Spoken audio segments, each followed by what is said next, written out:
దినమే నీ శుభదినం, ఆనందించి నే స్తుతించెదను. హల్లెలూయా, ప్రైజ్ ది లార్డ్. దేవత దేవునికి మహిమ కలుగును గాక. ఈ యొక్క నూతనమైన దినంలోనికి మీ అందరికీ కూడా శుభాభివందనాలు తెలియజేస్తూ, వాక్యం వినుటకు ఈ ఉదయకాల సమయంలో సిద్ధపడిన మీ అందరికీ కూడా ప్రేమపూర్వకమైన ఆహ్వానాన్ని తెలియపరుస్తూ, రండి దేవుని వాక్యాన్ని ఈ దినమును చక్కగా విని దైవ దీవెనలను మనం పొందెదము. చక్కగా జాగ్రత్తగా విని దాని ప్రకారము మనము చేసిన ఎడల దేవుని వాక్కు మనకు వాగ్దానం చేసే సమస్తమును కూడా యేసు నామములో మనం పొందగలము. మరి మనందరికీ కూడా ఇష్టమైన ఒక కీర్తనలో నుండి ఒక భాగాన్ని మనము చదివి దాన్ని దేవుడు వివరించినంతగా మనము గ్రహించదము. అది మనందరికీ తెలిసిన 23వ దావీదు కీర్తన.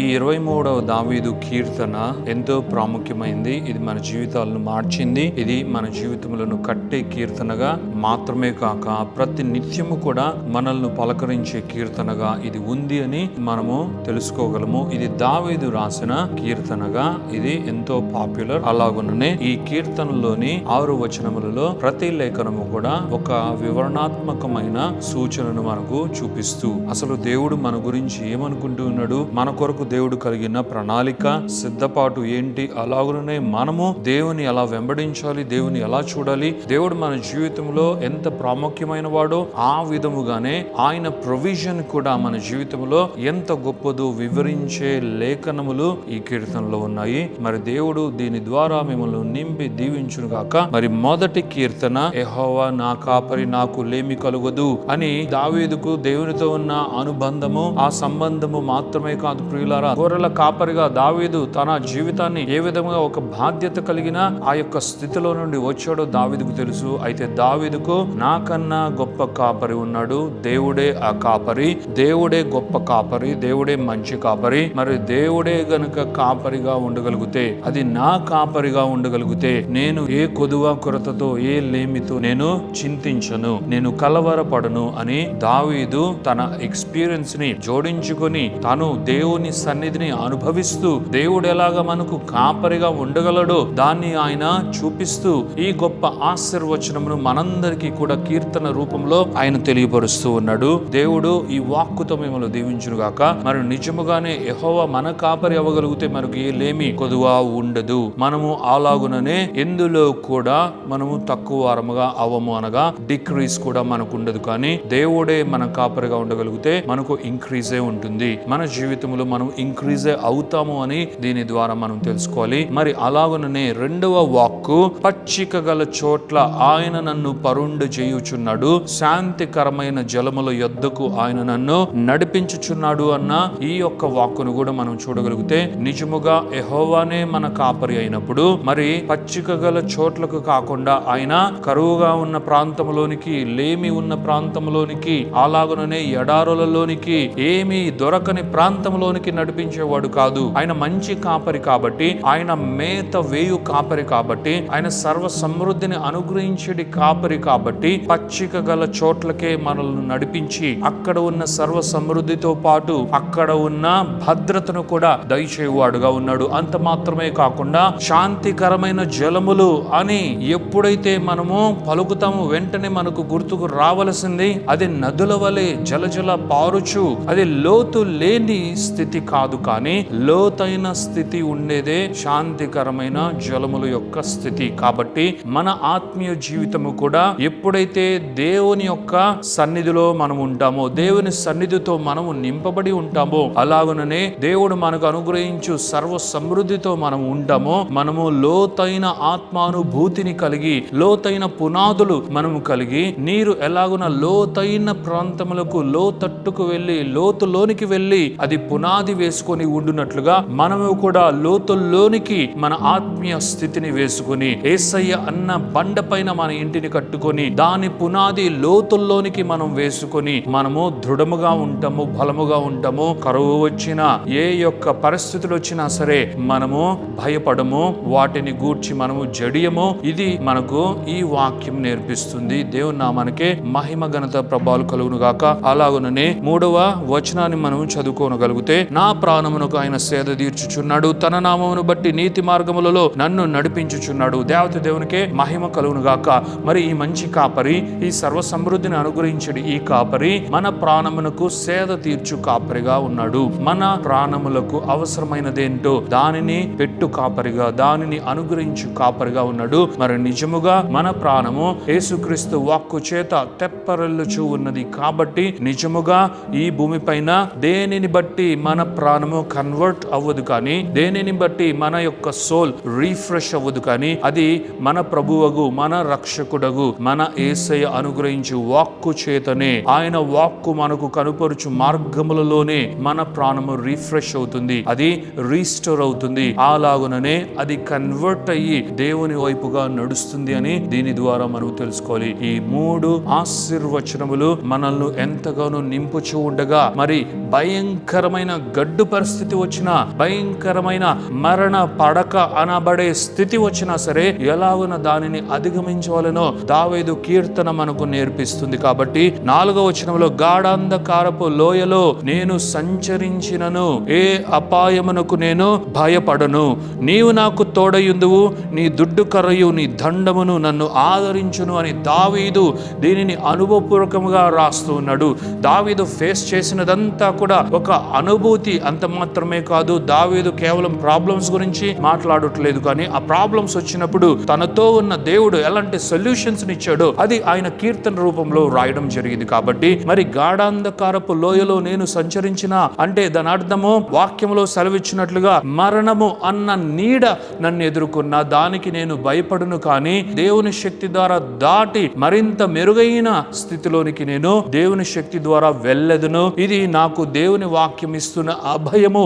నేను భయపడను, ఎందుకంటే దేవుడు నాకు ధైర్యాన్ని ఇచ్చాడు. కాబట్టి భయపడే స్థితి నాకు వచ్చినా నేను భయపడను, దాన్ని అధిగమించి నేను వెళతాను అని దావీదు వలనే మనము కూడా ధైర్యముగా ఉండాలి. అంత మాత్రమే కాదు, నీ దుడ్డు కర్రయు నీ దండమును నన్ను ఆదరించును అని చెప్పుచున్న ఈ దుడ్డు కర్ర, ఈ దండము ఏదో కాదు ప్రియులారా, వాక్యమే. దేవుని వాక్యం ఎప్పుడు కూడా మనల్ని ఆదరించేదిగా ఉంది, అది మనకు తెలుసు. మరి ఎల్లప్పుడూ కూడా దేవుని వాక్యము చేతనే మనం ఆదరింపబడాలి, కానీ మనుషుల ద్వారా, బంధువుల ద్వారా, మిత్రుల ద్వారా కాదు ప్రియులరా. దేవుని వాక్యమే పరిపూర్ణముగా మనలను ఆదరించినటువంటిదిగా ఉన్నది. అలాగుననే 5వ వాక్యాన్ని గనక మనం చూడగలిగితే, నా శత్రువుల ఎదుట నీవు నాకు భోజనము సిద్ధపరచుదువు, నూనెతో నా తల అంటి ఉన్నావు, నా గిన్నె నిండి పొర్లుచున్నది. దేవతి దేవునికే మహిమ ఘనత ప్రభావాలు కలుగునుగాక. మన జీవితములో ఎప్పుడూ ఉండినటువంటి ఆనందాన్ని, సంతోషాన్ని యేసయ్య అనబడెడు రక్షకుని ద్వారా, అభిషిక్తుని ద్వారా తండ్రైన దేవతి దేవుడు మనకు అనుగ్రహించిన ఈ గొప్ప స్థితి, ఇది నిజముగా ధన్యకరమైనది. నిజముగానే మనం ఎప్పుడూ కూడా నిత్యము ఉండినటువంటి విందులో కొనసాగే యొక్క ఆశీర్వాదము స్థితి దేవుడు మనకు అనుగ్రహించాడు. అంత మాత్రమే కాదు, అవసరానికి మించిన సమృద్ధిని అనుగ్రహించిన దేవతి దేవుడే మన దేవుడు. మన దేవుడు ఉంటే చాలు, మనకు ఇంకా ఏమీ అవసరం లేదు. మన దేవుడు అన్నిటికీ మించిన వాడుగా ఉన్నాడు. ఆయన ఉంటే చాలు, ఇక ఏ కుదువ కొరత లేదు. అంత మాత్రమే కాదు, ఆయన మనకు ఏదైనా అవసరమో ఉంటే దానికి ఎంత అవసరమో అంత మాత్రమే కాకుండా ప్రియులారా, దానికి మించి మనకు దయచేవాడుగా ఉన్నాడు. అడుగు దానికి మించి ఇచ్చేవాడుగా ఉన్నాడు. ఊహించిన దానికి మించి మనల్ని నింపువాడుగా మన దేవుడు ఉన్నాడు అని ఈ వాక్కు ద్వారా మనం తెలుసుకోవాలి. మరి మనకు ఈ కీర్తన నేర్పిస్తుంది. దేవుని నామానికే మహిమ ఘనత ప్రభావాలు కలుగును గాక. 6వ వచనంలో గనుక మనం చూడగలిగితే, నేను బ్రతుకు దినములన్నీ కృపాక్షేమములే నా వెంట వచ్చును, చిరకాలము యెహోవా మందిరములో నేను నివాసము చేసెదను అని ఈ వాక్కును దేవుడు మనకు విడుదల చేస్తూ ఉండగా, ఇదిగో నీవు ఈ భూమిపైన ఉన్నావు కాబట్టి, నీవు ఇంకా పరలోకములో లేవు కాబట్టి, నీ జీవితంలో సాతానుడు, ఈ లోకము, అలాగే అపవాది, చీకటి, అంధకార క్రియలు, వాటి యొక్క ప్రభావములు నీ జీవితంలో ఎప్పుడు కూడా మరణాన్ని, మరణ సంబంధమైన కార్యములను, అలాగే నాశనకరమైన ఆ పరిస్థితులను తీసుకుని వస్తాయేమో. అయితే అవి మాత్రమే కాకుండా ఈ లోకములో నేను కృప కృపాక్షేమములను కూడా నీ కొరకు సృష్టించిన వాడును, కృపాక్షేమములను కూడా నీ కొరకు నేను దయచేసిన వాడును. కాబట్టి వాటినే నీవు లక్ష్య పెట్టకుండా, ఈ లోకంలో నేనున్నాను, నాకు సహాయం చేయవారు ఎవరున్నారు, నన్ను చూచేవారు, నన్ను ఆదుకుని వారు ఎవరున్నారు, నాకు అభయం ఇచ్చేవారు ఎవరున్నారు అని నీవు నీరసించిపోకుండా, నిరాశ పడకుండా దేవుడు నీకు అనుగ్రహించు కృపాక్షేమములను కూడా నీవు లక్ష్య పెట్టు అని దేవుడు ఈ వాక్కు ద్వారా నీతో మాట్లాడుతున్నాడు. మరి ఎవరైనా సరే నెగిటివ్ గా ఆలోచించేవారుగా ఎవరైనా ఉంటే అలాంటి వారు ఈ యొక్క వాక్యము ద్వారా మీ పరిస్థితులన్నిటినీ మార్చుకోవాల్సిందిగా దేవుడు సూచిస్తున్నాడు. అంటే దాని అర్థము ఇక్కడ రెండు పరిస్థితులను దేవుడు మన ముందు పెడుతున్నాడు. అయితే ఒకటి మాత్రమే దేవుడు అనుగ్రహించేదిగా ఉన్నది, ఇంకొకటి దేవుడు తీసుకుని వచ్చింది కాదు. అది ఈ లోకము సాతానుడు తీసుకుని వచ్చినది. అదే మరణము, అలాగే నాశనము, నాశనకరమైన స్థితి. మరి అది దేవుడు తీసుకుని వచ్చినది కాదు. దేవుడు అంటున్నాడు, మరి అది ఉన్నా కూడా నేను నీ కొరకు కృపను క్షేమమును నా ప్రియ కుమారుడైన యేసుక్రీస్తునందు దాచి ఉంచాను. నీవు పాజిటివ్ గా గనక ఆలోచించగలిగితే మరి దీన్ని నీవు రిసీవ్ చేసుకో. అలాగే విశ్వాసమైన నీవు కూడా నీ విశ్వాస ప్రయాణంలో నీకు ఒడిదుడుకులు వస్తూ ఉంటే వాటినే నీవు దృష్టీకరించొద్దు. నీకు సమస్యలు వస్తూ ఉంటే వాటినే నీవు కేంద్రీకరించుకుని అక్కడే నీవు స్ట్రక్ అయిపోయి నిలబడిపోవద్దు. కానీ నేను నీకు చూపించిన ఈ యొక్క కృపాక్షేమములు ఏమంటున్నాడు దేవత దేవుడు, చిరకాలము యెహోవా మందిరములో నేను నివాసము చేసేదను, కృపాక్షేమములే నా వెంట వచ్చును. దేవత దేవునికే మహిమ ఘనత ప్రభావాలు కలుగును గాక.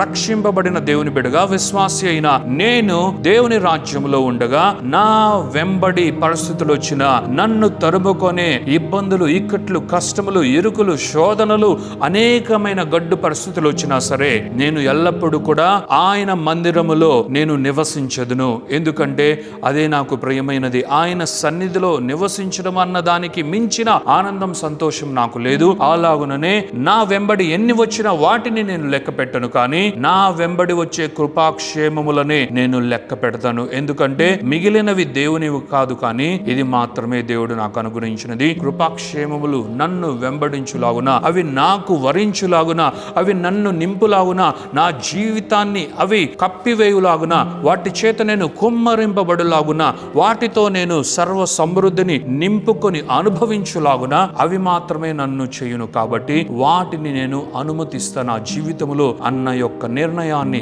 నిశ్చయితను ఈ దినమున యేసునామములో నీవు తీసుకోవాలని ఈ కీర్తన ద్వారా దేవత దేవుడు నీతో మాట్లాడుతున్నాడు. మరి ఈ యొక్క కీర్తనలో ఉన్న ఈ 6 వచనములను నీవు మరింతగా ధ్యానించి, మరింతగా బలపరచబడి నీవు వర్ధిల్లాలని, ఫలించాలి అని, సర్వ సమృద్ధిని అనుభవించాలి అని, లేమి, కొదువ, కొరత అన్నది ఎప్పుడు లేని యొక్క గొప్ప స్థితికి నీవు చేరుకొని వర్ధిల్లాలి అని దేవత దేవుడు కోరుకుంటూ ఈ వాక్యాన్ని ముగిస్తున్నాడు. దేవుని నామానికే మహిమ ఘనత ప్రభావాలు కలుగును గాక. ప్రార్థించుకుందాం. Thank you Father, thank you Jesus, thank you Holy Spirit God. దేవా మీకు వందనాలు, యేసయ్య మీకు వందనాలు, పరిశుద్ధాత్మ దేవ మీకు మహిమ ఘనత ప్రభావాలు చెల్లిస్తున్నాం. ఈ యొక్క శుభదినాన్ని బట్టి వందనాలు, ఈ నూతనమైన దినాన్ని బట్టి వందనాలు, మీకు కృతజ్ఞతాస్తుతులు చెల్లిస్తున్నాం నాయన.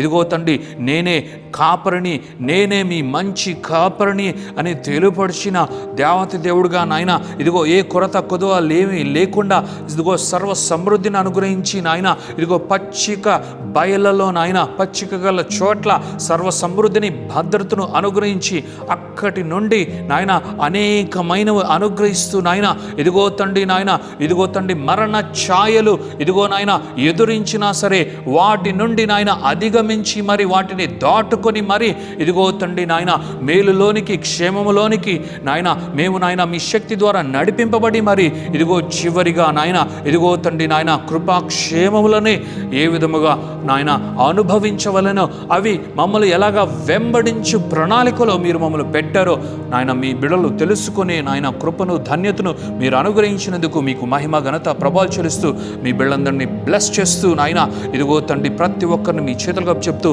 ఈ యొక్క దినమున ఈ యొక్క వాక్యాన్ని వింటున్న ప్రతి ఒక్కరూ ఈ యొక్క నాయన ఉదయకాలం నుండి ఈ యొక్క దినమంతా కూడా దీనినే స్మరించి ధ్యానించి బహుగా దీవింపబడి నింపబడదురుగాక. దేవాన్ని బ్లెస్ చేస్తూ ఈ యొక్క ప్రార్థన, స్తుతి, ఆరాధన యేసు పరిశుద్ధమైన నామములో అడిగి వేడుకొనుచున్నాము తండ్రి. Amen, amen, amen.